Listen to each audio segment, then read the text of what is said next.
सारे आंकड़े इस बात की गवाही देते हैं कि हम आगे बढ़ने वाले हैं। मेरे प्यारे देशवासियों, लेकिन उसके लिए आत्मविश्वास की जरूरत होती है, आत्मगौरव की जरूरत होती है और साथ साथ आत्मनिर्भर भारत होना भी बहुत जरूरी होता है। और इसलिए बीते वर्षों में हमारा कन्विक्शन रहा है कि भारत को हमें अब दूसरे देशों पर निर्भर रह करके नहीं जीना है, हमें आत्मनिर्भर बनना चाहिए। दुनिया में बहुत कुछ मिलता है, सस्ता मिलता है, जल्दी मिल सकता है, लेकिन उससे हमारा सामर्थ्य तैयार नहीं होता, न हमारे सामर्थ्य की कसौटी होती है। और इसलिए हमें भी अपनी क्षमताओं को बढ़ाना है, अपने हितों की सुरक्षा हमें खुद को करनी है। और इसलिए आत्मनिर्भर भारत का संकल्प बहुत दृढ़ता के साथ हम लेकर के आगे बढ़ रहे हैं। मेक इन इंडिया, स्वदेशी, वोकल फॉर लोकल, इन सारे क्षेत्रों में आज हर भारतीय का मन जुड़ रहा है। मेरे प्यारे देशवासियों, मैं आपको एक उदाहरण देता हूं सेमीकंडक्टर का।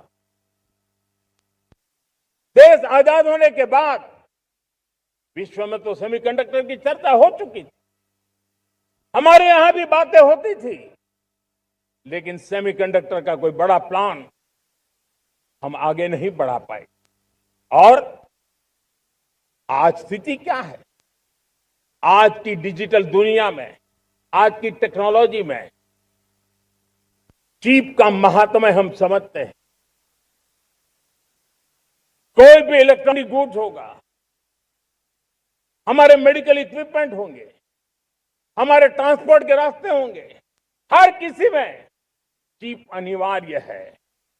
और इस चिप के बिना दुनिया थम जाए ऐसी स्थिति पैदा हो। और इसलिए भारत ने आत्मनिर्भर होने की दिशा में अपना सेमीकंडक्टर प्लांट, बड़ा सेमीकंडक्टर प्लांट,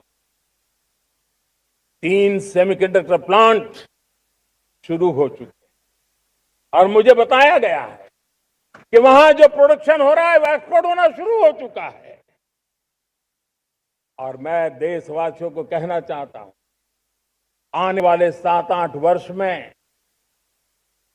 और 5, 7 या 8 सेमीकंडक्टर प्लांट बहुत ही जल्द शुरू होने वाले। ये आत्मनिर्भर भारत हमें विकसित भारत की दिशा में जाने का महामार्ग देती। मेरे प्यारे देशवासियों, वैसे ही एक चर्चा क्रिटिकल मिनरल की हो रही है। पूरी टेक्नोलॉजी क्रिटिकल मिनरल पर निर्भर है। भारत इसमें भी अपने आप को सुरक्षित करने में जुटा हुआ है। क्रिटिकल मिनरल का लक्ष्य साझा किया जाए। नेशनल क्रिटिकल मिनरल ये हमने लॉन्च किया। बजट में क्रिटिकल मिनरल कॉरिडोर की हमने घोषणा की है। कई देशों के साथ एग्रीमेंट हो रहे हैं। विश्व के कई देश अब इस क्रिटिकल मिनरल के विषय में भारत के पर भरोसा करने लगे हैं।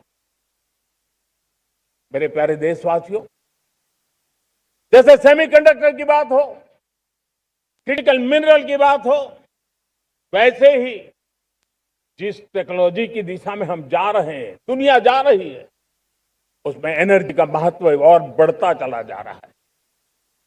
अब एनर्जी के बिना भी नई दुनिया को चलाना मुश्किल है। और इसलिए हमें चिप हो, एआई हो, डेटा सेंटर हो, हमें बहुत बड़ी मात्रा में बिजली की जरूरत होगी।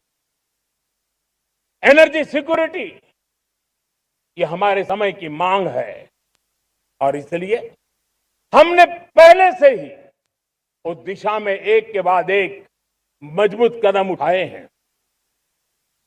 एनर्जी सिक्योरिटी का एक बड़ा माध्यम है परमाणु ऊर्जा, न्यूक्लियर एनर्जी। हमने पार्लियामेंट में शांति एक्ट पास कर करके एक नए लक्ष्य तरफ जाने का रास्ता तय कर लिया है। 2047 तक हम 100 गीगावाट न्यूक्लियर पावर का लक्ष्य लेकर के चल रहे हैं। इसी एक दशक में हम 5 नए न्यूक्लियर रिएक्टर शुरू करने का लक्ष्य लेकर के चल रहे हैं। इस वर्ष भारत ने फास्ट ब्रीडर न्यूक्लियर टेक्नोलॉजी में महारत हासिल करके एक अहम पड़ाव पार किया है और उसके कारण परमाणु ईंधन में आत्मनिर्भर बनने की दिशा में हमें एक बहुत बड़ा सफलता का कदम हमने रखा है। मेरे प्यारे देशवासियों, कई बार संसाधनों की कमी के कारण देश रुकता नहीं है, लेकिन रुकने का कारण सोच की सीमाएं होती हैं।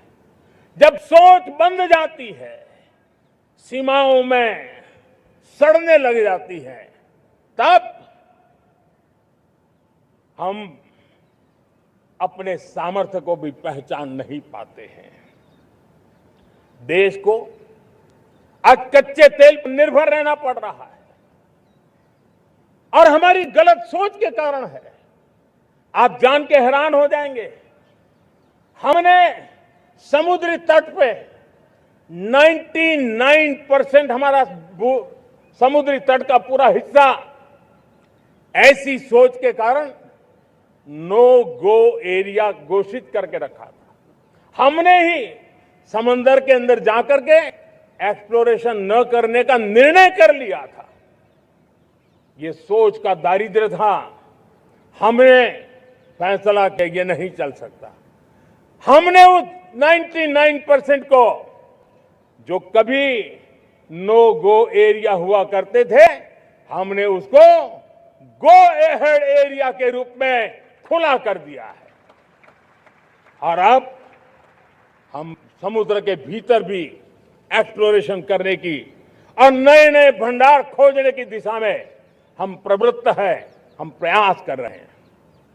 हमने पिछले वर्ष उसी दिशा में एक महत्वपूर्ण कदम रखते हुए समुद्र मंथन की घोषणा की थी और पिछले दिनों हमने 85,000 करोड़ रुपए इस काम के लिए आवंटित करके काम को गति देने का निर्णय कर लिया है। मेरे प्यारे देशवासियों, एनर्जी सिक्योरिटी, इसका मैंने कहा